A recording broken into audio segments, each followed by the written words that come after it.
Hi everyone, my name is Antony Loewenstein, independent journalist, author and filmmaker. In May 2023, I released the investigative book The Palestine Laboratory, which has turned out to be an international global bestseller.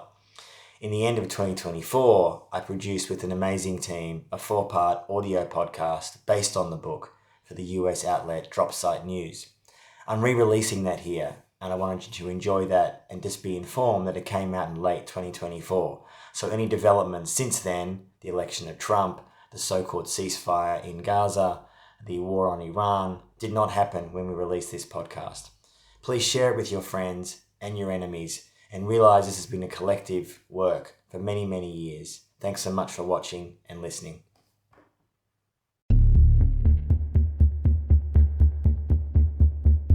Welcome back to the Palestine Laboratory podcast. I'm Antony Loewenstein. In the years leading up to October 7, 2023, I was investigating how Israel was using the occupied Palestinian territories to test weapons and surveillance tools before selling them globally, all while claiming to be one of the world's most moral armies. The Israeli army is going to lengths that no other army has done to prevent civilian casualties. No other army. What's happened since in Gaza has utterly disgusted me. We've seen the massive acceleration of new weapons and new surveillance technology on civilians. The acceleration of the Palestine lab is happening in real time. The result is what Palestinians have long feared, an excuse for Israel to ethnically cleanse and destroy vast parts of Gaza, rendering it unlivable. They don't just target this one room or one apartment. They knock down the entire building over the heads of their residents. This series started at the beginning of the 20th century, where the kernel of Israel's modern-day military mindset began, and then took us into a post-9/11 world. In the last 17 years, there have been 6 major Israeli bombardments on the Gaza Strip. And since 2007, the territory has been under an Israeli and Egyptian-imposed blockade, cutting the population off from the outside world to create what is essentially the world's largest open-air prison. It was planned, it was designed for Gaza to be used as a workshop. Today, Israel is one of the top 10 weapons exporters, and their security, defence and surveillance sectors are one of the biggest in the world. The Israeli army has become such a huge part of day-to-day life that things like mandatory conscription and army bases inside universities are just standard practice. This is a society that is built around the army, that thinks around the army, and that serves the army. In this final episode, we're looking at what's happened since October 7, how Israel is increasingly automating and outsourcing the violence of war to machines and artificial intelligence, and we'll hear from people on the ground in Gaza who are finding humanity amidst it all. Now, more than ever, we must understand and uncover what Israel is developing and exporting and how it's fueling conflict and government control around the world. What happens in Gaza won't stay there. Episode 4, After October 7. It's November 14, 2023, just over a month into Israel's latest war, and the death toll of Palestinians in Gaza since October 7 has surpassed 11,000 people. That morning, Israeli forces surround Gaza's Al-Shifa hospital, where thousands of Palestinian civilians shelter. For the first time, the Israeli Defense Forces confirm they have moved into Gaza's largest hospital, which is filled with hundreds of patients and staff, including babies. Medical staff inside the besieged hospital report the deaths of 3 premature babies after power generators that were keeping the incubators going run out of fuel. It's more of a war zone where it's continuous bombing, shooting. The drones are within the hospital area, targeting and shooting anyone moving between the buildings. The ambulances are not allowed to move in or out of the hospital. Whoever tries to move will be killed. In the West Bank, the death toll of Palestinians killed in incidents involving Israeli security forces reaches 176 since October 7. Human Rights Watch issues yet another report alleging Israel is committing war crimes. On this very same day, dozens of Israeli military and tech companies are in Europe attending one of the world's largest national security expos in Paris. At this Milipol Expo, being hosted in France's largest exhibition centre, Israeli companies display their wares to an estimated 30,000 attendees from over 130 countries. Items on show include remote-controlled shooters made by the Israeli company Smart Shooter, which has trialled out their suite of weapons and tech across Palestinian territories, including at checkpoints in the occupied West Bank and in Gaza since the war began. We revolutionized the infantry world. Whatever the soldier's level of experience, whatever mission, our system allows to hit only the chosen target, terrorists or other target, in order to avoid collateral damage. It doesn't matter if we shoot well or not. The system fixes all my faults. A number of these Israeli companies were openly saying to media that the Gaza war wasn't posing a problem for them. In fact, it was the opposite. It was a key selling point that some of these tools and weapons of war had been battle-tested and therefore more attractive to overseas clients. According to Haaretz, facial recognition firm Coresight, quote, showcased its tech through videos of hostages and terrorists and was, quote, also involved in search and rescue efforts. Another company, Barbara, quote, showed its skills by mapping pro-Hamas influence campaigns. In April of this year, the Israeli pavilion at Singapore's air show was given prominence and inaugurated by the Defence Ministry's Director General. Haaretz reported that Asian clients took interest in Israeli systems and weaponry that was, quote, backed up by evidence fresh from the battlefields in Gaza and Lebanon. Morality and humanity aside, if we just look at this from a national security perspective, just over 1 month before the expo, Israel's cyber, intelligence and defence sector, which claims to be world-leading, completely failed. On October 7, Hamas militants broke through the defence barriers separating Gaza and Israel. It was the deadliest attack on a single day in Israel's entire history. Hamas's military wing is basically a guerrilla armed force. The political and military group, which was established in the late 1980s as an Islamic resistance movement, took control of Gaza in 2007 after winning a 2006 election. Since then, they've amassed around 40,000 fighters. According to Al Jazeera's investigations unit, in the lead up to October 7, Hamas was posting training videos of their forces online. Israeli intelligence units were documenting suspicious activity by the group and even obtained a detailed copy of its invasion plans prior to the attack. A woman at Israel's intelligence collection agency repeatedly raised the flag that Hamas was planning a major attack, but her concerns were dismissed by superiors. Despite the warning signs in the early hours of the morning of October 7, Hamas successfully breached Israel's Iron Wall defence system at least 30 times. The wall had recently received a $1 billion upgrade, including increased surveillance technology along the perimeter. More than 1,000 fighters from Hamas broke through the 20-foot-high barrier that has long separated Israel from Gaza's civilians and the militants of Hamas. Hamas targeted and dismantled surveillance towers along the border, raiding Israel's army bases before attacking nearby kibbutzes and attendees of a large outdoor music festival. Having been into Gaza many times over the years and crossed through that barrier, it was surreal seeing Hamas GoPro footage of them literally, seemingly very easily, breaking into Israel and coming into the southern part of the country. Crucial lines of Israeli defence collapsed, their chain of command vanished, and communications were in disarray, and the tech frankly just didn't work. What happened on October 7th was a colossal intelligence and operational failure. The Hamas attack on October 7 resulted in over 1,100 Israelis and foreigners being killed and around 250 being taken hostage back into Gaza. That evening, Israel's Prime Minister Benjamin Netanyahu declares war. אזרחי ישראל, אנחנו במלחמה. האויב ישלם מחיר שהוא לא ידע כמותו. Despite the fact that Palestinians in Gaza are besieged and unable to leave, Netanyahu tells them to get out immediately. We will exact a price that will be remembered by them and Israel's other enemies for decades to come. Something I think about often is that on October 7, the IDF killed some of their own personnel and Israeli civilians. The fact that this could happen just underscores the level of chaos and panic that was felt that day, but also speaks to something much more sinister.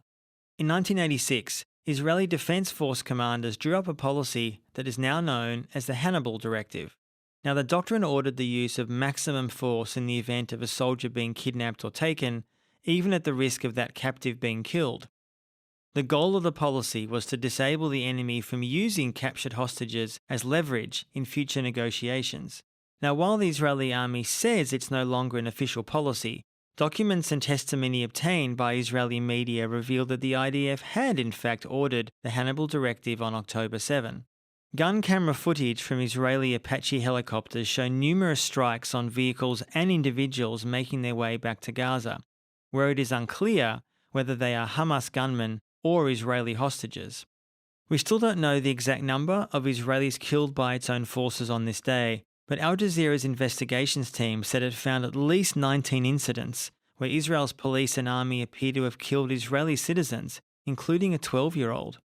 Since October 7, there have been several more occasions like this, where Israeli forces have reportedly killed their own personnel and their own hostages in Gaza.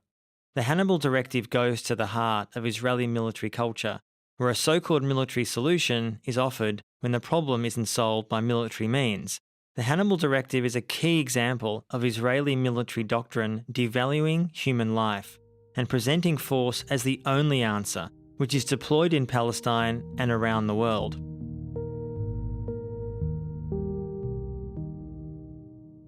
It's been really clear since October 7 how ill-prepared the Israeli military is to fight this war for a few reasons. One, Israel basically has pretty much lost every major war it's fought for the last couple of decades. And what I mean by that is, yes, the solution to every problem is more violence and occupation, but they have not subdued their so-called enemy. And you see in Gaza so many Israeli soldiers posting abuses on TikTok. The rules of engagement are lax at best. What Israel's facing in Gaza is remarkably similar to what the US faced in Iraq and Afghanistan. Yes, they're a nation with maximum overwhelming force, but when it comes to fighting an insurgency, their technological advantage is severely undermined because occupation and mass violence inevitably brings resistance. And so it's pretty clear that Israel will not win this war in any conventional sense, and their only solution is to use maximum force against Palestinian civilians.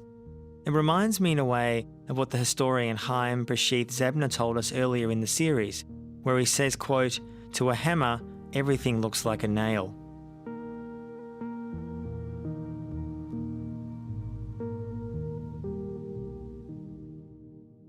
Since the start of the war, with the full support of US President Joe Biden and much of the Western world, Israel responded in a campaign of overwhelming shock and awe. The arms industry thrived. In the first month of its assault on Gaza, stocks in major defence companies such as Lockheed Martin skyrocketed. Israel says that within those early weeks, it struck at least 12,000 targets in the Palestinian territory, making it one of the most intense bombing campaigns in recent history. According to the Gaza Media Office, the weight of explosives dropped on the Gaza Strip in the first 89 days exceeded 65,000 tonnes. Now that's more than the weight and power of 3 nuclear bombs like those dropped on Hiroshima in World War II. Universities, schools, mosques, hospitals, entire neighbourhoods, entire family lines, all decimated. In the first 300 days of the war, at least 40,000 Palestinians have been killed. It's very simple. It's a punishment of Gaza. It's taking revenge over the horrible things which happened on the 7th. Gideon Levy is Israel's leading dissident journalist, and we first met in Tel Aviv as I was starting out as a young journalist when I was 30 years old. And his work has inspired me on this issue more than many others, and so much so that my first son's middle name is Gideon.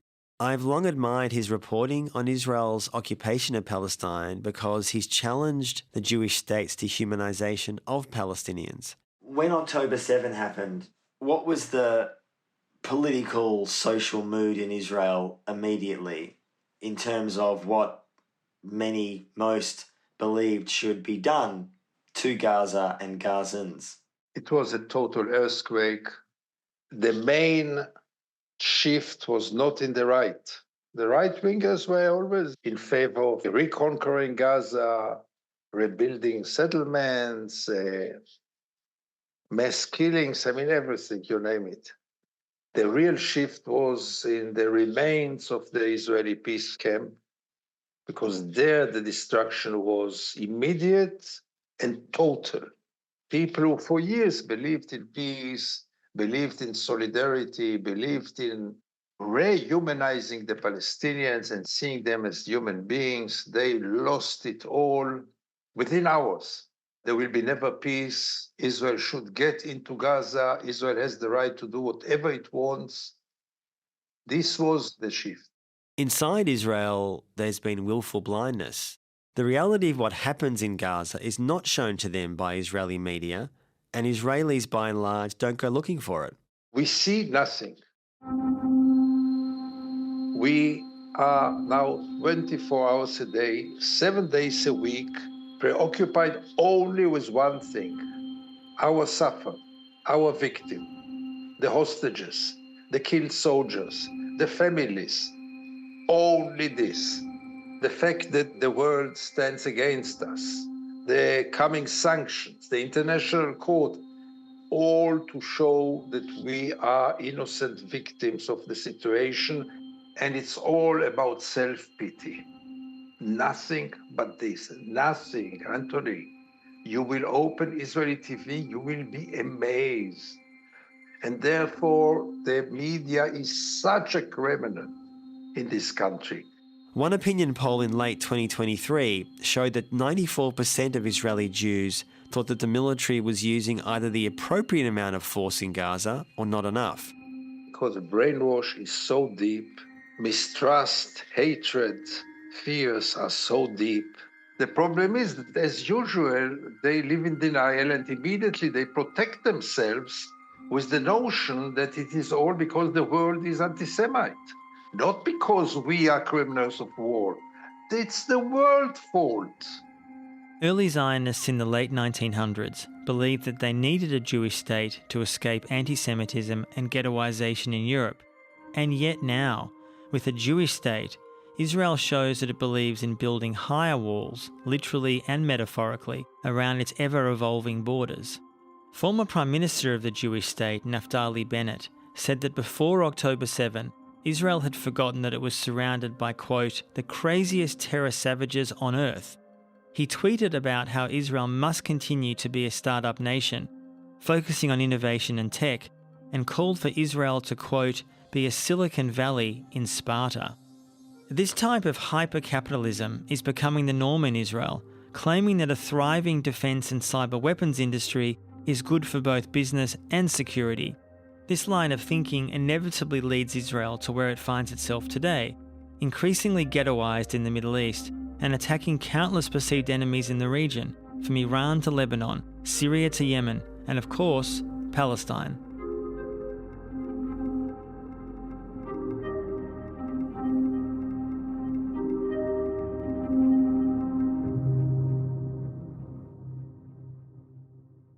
I've been trying to get as much information and evidence about what Israel's doing in Gaza because I see huge evidence that, in fact, they're accelerating not just the Palestine Laboratory, but the need to make more money from the weapons and surveillance industries.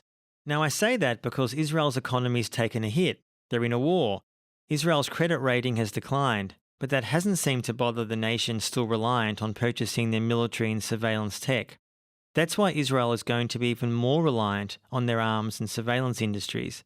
Even countries that are currently speaking out against what Israel is doing in Gaza, Lebanon and beyond are likely to continue purchasing their tech. I've been visiting Gaza for about 15 years, but since the beginning of the 2023 war, all foreign journalists like myself have been banned from entering. Watching it all unfold from afar, I stayed in touch with friends, colleagues and workers who were trapped in Gaza via WhatsApp. One journalist and human rights worker in Gaza who's been extensively documenting human rights violations and the weapons Israel has been testing on the ground in Gaza is Maha Hussaini. My producer Elle and I have been speaking with her. The connection's often incredibly poor and communications are often disrupted by the reality of war.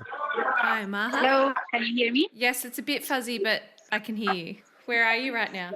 I'm in Deir al-Balah at a coffee shop, of course, to get internet connection. So I hope it's not very weak. As I speak to you now, I can hear in the background Israeli bombardments, artillery shelling, particularly. We witness Israeli airstrikes and artillery shelling all the time, 24/7 here in Deir al-Balah.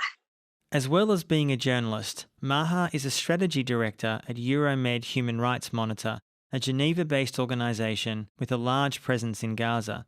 Since the beginning of the war, Maha, her family and her cat Tom have been displaced multiple times, but she's continued to work amid power and connection outages, food and medical shortages, and the constant threat of bombing and gunfire. I'm here now, a journalist, human rights worker, and also a victim of this attack, actually. You are constantly worried about your own safety. You wake up every morning thinking that this would be your last day of reporting or this would be your last day of work because you are aware that you are one of the main targets, actually. And I do not exaggerate when I say I'm one of the main targets as a human rights worker and a journalist. So yeah, I'm aware that I'm doing a job that would cost me my life, and not just my life, the life of those people staying with me in my shelter, including my family, the extended families also staying with us because we're staying in houses that, for example, house 70 people at once. Since the start of the war, at least 108 Palestinian journalists and media workers have been killed, and often deliberately targeted by Israel in the Gaza Strip. This makes it the deadliest war for journalists in modern history.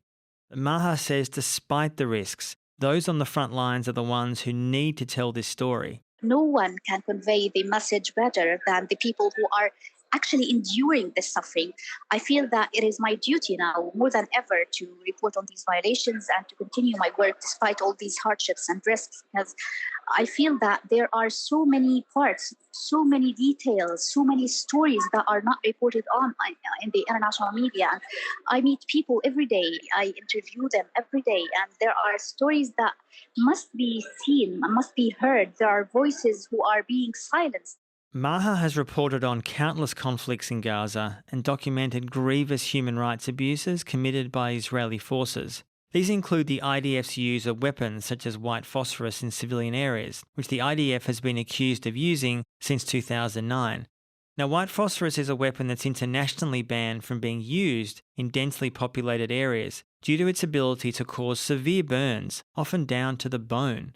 Israel repeatedly claims that this time around it's acting in accordance with international law. However, huge amounts of collected evidence contradicting this claim reveal this is a bold-faced lie. On the 20th of May 2024, the International Criminal Court's top prosecutor announced it was seeking arrest warrants for Israeli Prime Minister Benjamin Netanyahu, Israeli Defense Minister Yoav Gallant, and top figures in Hamas's political and military wings, including the Hamas leader in Gaza, Yahya Sinwar.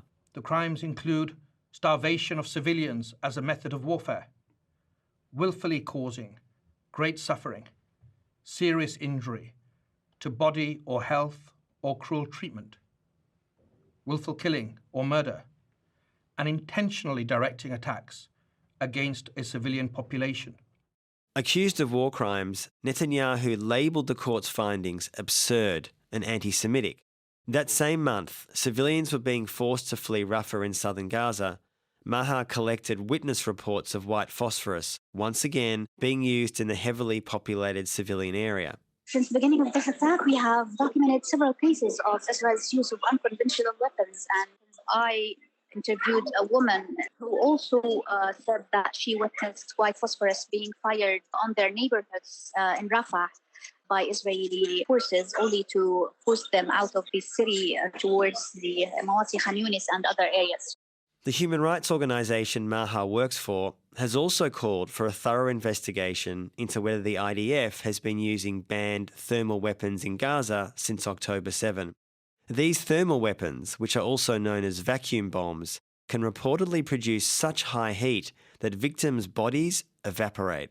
They don't just target this one room or one apartment. They knock down the entire building over the heads of their residents. And this cannot be done but with unconventional weapons with very high destructive powers. Since the war began, Israel's biggest supplier of weapons, the US, has sent tens of thousands of weapons to Israel. The US accelerated its arms deliveries to Israel to the point where a senior Pentagon official said that they sometimes struggled to find sufficient cargo aircraft to deliver them. In December last year, a US intelligence assessment found that nearly half of the Israeli munitions dropped on Gaza were imprecise, quote, dumb bombs. The use of such weapons like white phosphorus, dumb bombs, and potentially thermal weapons are just a couple of examples that reveal the kind of destructive and indiscriminate warfare Israel is unleashing on the Palestinian population. More international investigations are needed, but once again, no outside journalists or investigators have been allowed in to assess the evidence. Maha believes that the IDF is increasingly replacing its soldiers with machines, and she's right. They're using facial recognition, biometric data, and artificial intelligence. A major investigation by the Israeli outlets Plus 972 magazine and Local Call revealed the IDF was outsourcing some decision-making to an AI program known as Lavender. The program was designed to identify and mark suspected Hamas and Islamic Jihad fighters, and then generate bombing targets. In the first weeks of war, the program generated a kill list of roughly 37,000 suspected militants. Israeli journalist Yuval Abraham, who broke the story, explains how the system works. The way it works is that the machine scanned most of the population in Gaza, collecting, surveilling information, and it gave each individual a rating between 1 to 100 based on how likely the machine thought that individual belonged to a military wing. Now, sources said, and this is very, very important, that this machine, when they were using it, the IDF knew that in approximately 10% of the cases, it was making what was regarded as errors. So it was marking people who were complete civilians. What's clear is that military personnel were seemingly only there to rubber stamp the machine's decisions, devoting roughly 20 seconds to every AI-generated target, just to make sure the target was male before authorising the attack. One Israeli intelligence source admitted that they had personally authorised the bombing of hundreds of private homes of alleged junior Hamas operatives marked by the AI program. The killing of civilians and entire families was viewed as, quote, collateral damage and frankly acceptable. Another former intelligence officer said the AI system facilitated, quote, a mass assassination factory. When a child is killed in Gaza, it's because somebody made a decision that this killing was worth it to hit another target. It just reminds me of this quote from Ursula Le Guin. A machine is more blameless, more sinless even than any animal. It has no intentions whatsoever but our own.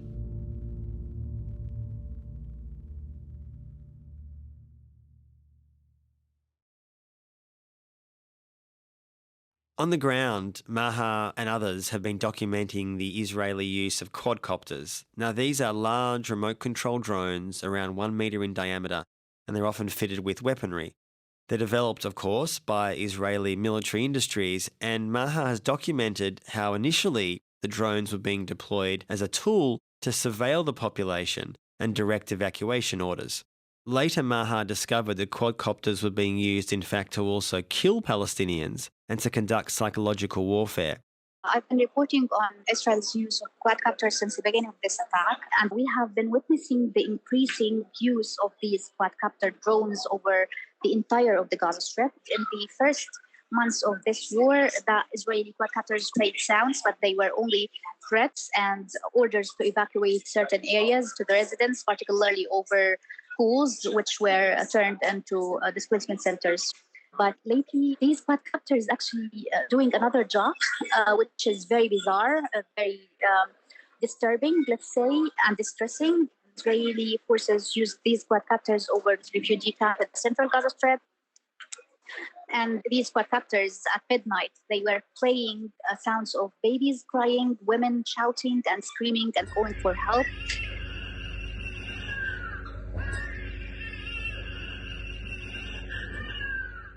One of the witnesses who witnessed these quadcopters playing these sounds, she said that they were sitting at home. They didn't at first think that these were quadcopters. Of course, they thought that actually they were children screaming, or babies, infants particularly, crying on the street, and they were asking what was happening, what was going on. So they went out and they were targeted and killed.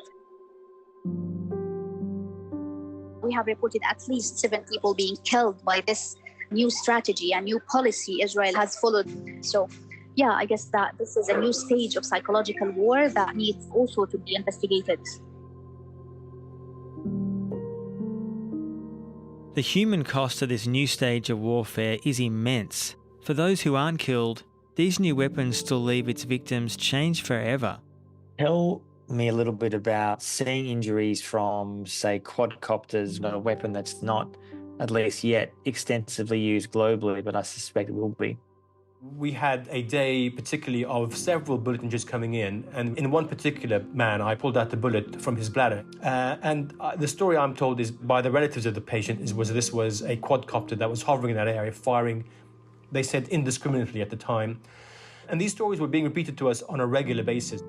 This is Dr. Khaled Dawas, a British Palestinian who worked in Gaza's hospitals. Since the beginning of the war, over 90,000 Palestinians have been injured. The injuries I saw were amputations from explosives. I saw horrendous injuries to the abdomen and the chest from bullets and from shrapnel. I saw lots of burnt patients in the emergency department. His is just one of the testimonies I've collected about new Israeli tactics and weapons who report this kind of indiscriminate targeting and torture at the hands of Israeli forces. This man is a wheelchair-bound man. He has a long-term chronic condition of his spine, which means he's unable to walk. He was put in handcuffs and blindfolded for weeks on end, and he has 2 nasty pressure sores on both hips. You can see the bone. Yeah. I mean, as you say, these stories are just replicated over and over and over again. We don't even know the scale of it, except that it's huge. Hearing and seeing these utterly dystopian tools of war being used in Gaza is so shocking. And yet, in some ways, we can't be surprised because Israel has been using Gaza, the West Bank and Jerusalem for years as a testing ground for these kinds of tools of war. And I don't think in many ways that sense of horror really has been understood by enough people around the world, that these weapons of war that Israel is using are not simply going to be staying in Gaza. At some arms fairs already, those quadcopters are on sale, and there are a lot of nations who are going to want to buy those weapons.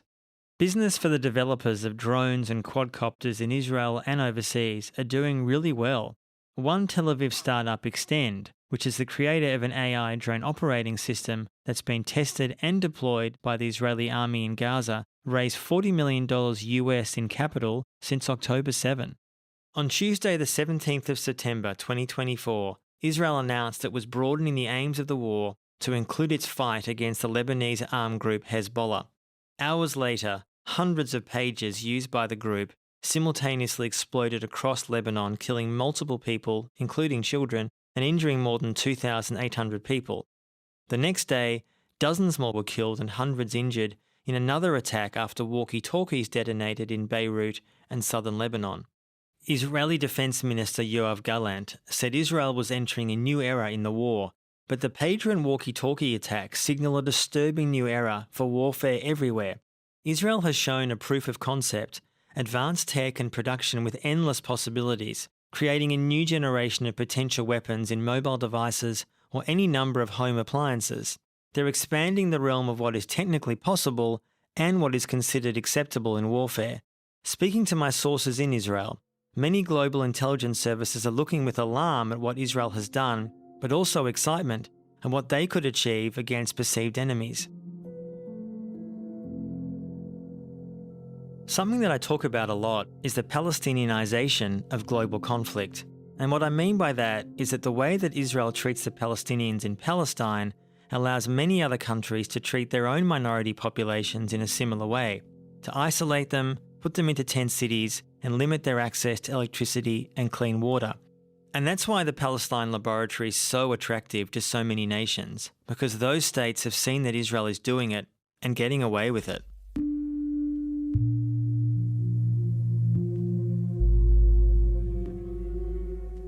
Although there are some signs in some parts of the world that Israel is facing global isolation, it's also worth saying that in other parts of the globe, where the right and far right are in the ascendancy, Israel's support has never been stronger. And you have in 2024 senior Israeli government ministers openly meeting with far-right leaders in Europe, going to conferences, shaking hands, hugging them. Those groups and those parties say what Israel's doing in Gaza is a model. For example, in May 2024, Israel's diaspora minister received a warm reception at a far-right conference in Spain when he said that the Gaza war, quote, is an existential battle for the future of Western civilization against radical Islam. Far-right leaders who spoke at the event included Marine Le Pen, Giorgia Meloni, Viktor Orban, Javier Milei, and Santiago Abascal. Far-right groups around the world support what Israel is doing. Their hatred and contempt for Muslims, for Palestinians is so deep and so great that they do accept the Israeli narrative which says, we're fighting a war here, so you don't have to fight it there. Even in my own home country, the Australian government, which in theory, through statements and UN votes, has supported calls to peace and urged Israel to show restraint in Gaza, in practice has continued to assist Israel's status quo and expand its business dealings with major Israeli defence companies. The US spy base Pine Gap, located in the centre of Australia in the desert, feeds real-time intelligence to the US, who then pass it on to Israel.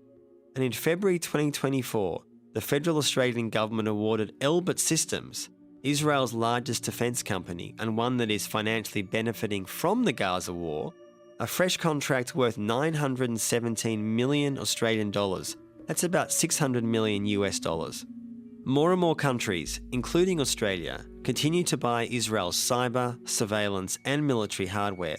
So what we're seeing is surveillance and the militarization of public spaces on the rise globally. As protests sweep across the U.S., it's becoming increasingly clear that law enforcement has become more militarized, treating the people they're supposed to serve and protect as a hostile foreign population. The world then saw the US police deploy brutal tactics across the country against pro-Palestine protesters occupying US universities from early 2024. It was something never seen on the campus of Emory University Thursday as pro-Palestinian protesters and those against the Atlanta training facility went head-to-head with law enforcement.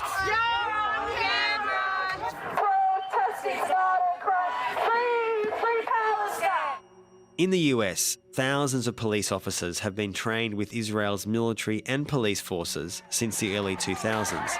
You're hurting me! Ow! Let go! Free Palestine! Free Atlanta! The Palestine Laboratory keeps looping back on itself and will continue to grow and expand if it's not stopped.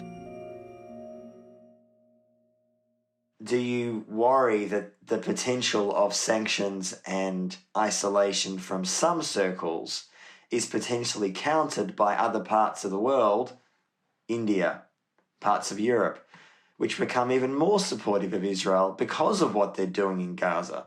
Look, even those countries will have to respond also to popular sentiments. If you take India, finally there is also a public opinion in India. There is a media in India. People are watching TV. People are seeing what's going on. So I don't say that tomorrow India will stop to be the biggest client of Israel as it is now in terms of arms deals. But, I can't see that it can continue like this when the public opinions, the civil societies are so stormed. And you see that they are stormed. You see it everywhere, in Europe, in the United States, in Asia, everywhere. It must have an effect. Will they stop buying weapons from Israel, totally stop, or supplying Israel? Not at all. It will be a process. But this process started already. It really started. I mean, you can feel it.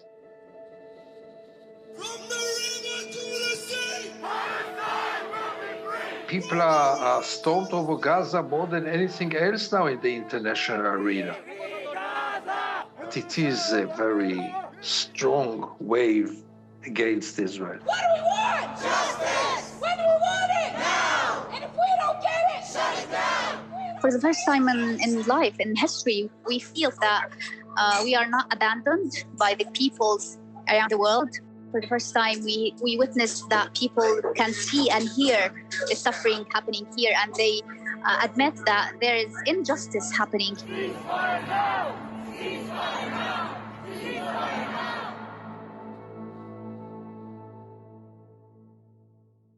What we've seen since October 7 really is a global explosion in support for Palestine. Public protests the size of which we haven't seen in decades, really since the protests against the Iraq War in 2002 and 3, and a growing awareness that what's happening in Palestine will not stay there. This is across the world, the Western world, Global South, and these protests aren't going to suddenly disappear. Particularly young people, 18 to 35, according to public opinion polls, have become in some ways so enraged with what Israel's been doing in Gaza and their political leaders that have supported and armed it, that they will keep protesting and fighting until Palestine is free. Boycott, divestment and sanctions, a movement that started in Palestine in 2005, is surging around the world. Many in Israel and Palestine argue that without massive outside economic, political and cultural pressure, akin to the global campaign against apartheid South Africa, the situation in Palestine will never change, as it's unlikely to come from within Israel. I mean, this government has to go because it's really rotten and dysfunctional. But it's not a problem of the government. It's not like Israel was a paradise and then Netanyahu came and destroyed everything. Or Israel was a liberal country giving freedom to everyone, equality, justice, and then came this demon and destroyed everything. No, we are living in an impossible situation from day one. The establishment of this state was accompanied with sins, and we are paying the price of these sins until this very moment because we were never ready to take accountability on the first sins we did. Israel keeps selling the rest of the world a story, one where the unknown and the outside is dangerous, that to be safe, you must build a fortress, ghettoise yourself, put higher walls up, and use machines to guard the gate. Stockpile your weapons, be prepared to fight, and eliminate the enemy at all costs. And the rest of the world keeps buying this story. But there's another story, one that can't be bought and sold. Palestinian journalist in Gaza, Maha, documents the ongoing genocide and war crimes that Israel is committing there. But she's also been documenting and sharing real stories from within the war zone. She sends through a video of a group of Palestinians who have just been displaced again as forces move into Rafah in southern Gaza, and they've found time to play volleyball on the beach. And then another of kids flying a white and red kite. She shares with the outside world a picture of a pastel yellow home, bombed out and windowless, grey rubble surrounds it. As Israel dropped bombs on the strip, the family returned to their home and gave it a fresh coat of paint. Yeah, these are my favorite kind of stories to share. There are people here that love life, who are also clinging to life. I like to observe these stories, observe these details amidst this insanity we're living, and I witness them every day. People here in Gaza are actually people who love life, who want to live, and who do not want to die this way. There is so much that they still need to witness in their lives, especially the children, who we say that half of these victims of this Israel's genocide are children.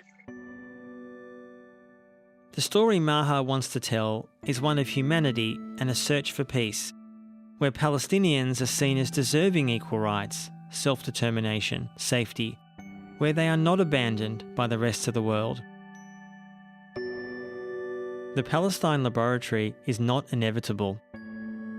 We are longing for peace. We are longing to a normal life, and we are clinging to life in every way possible. And this is typically a Palestinian attitude, because we've been living decades under all this suffering, and I think it's time now for Palestinians to try to improve their lives and to live the life they are dreaming of, even under this genocide, under this occupation, and under this strangling siege.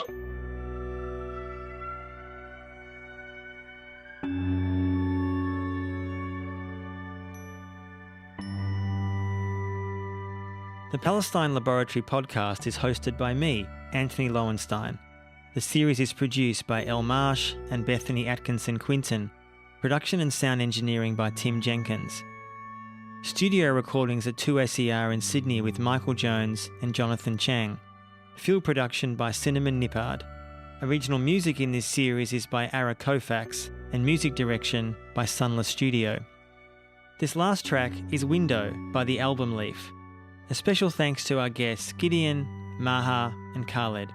This is an independent podcast brought to you by Dropsite News. To support Dropsite's journalism and get 20% off a subscription, visit dropsitenews.com/Palestine Lab. Thanks for listening.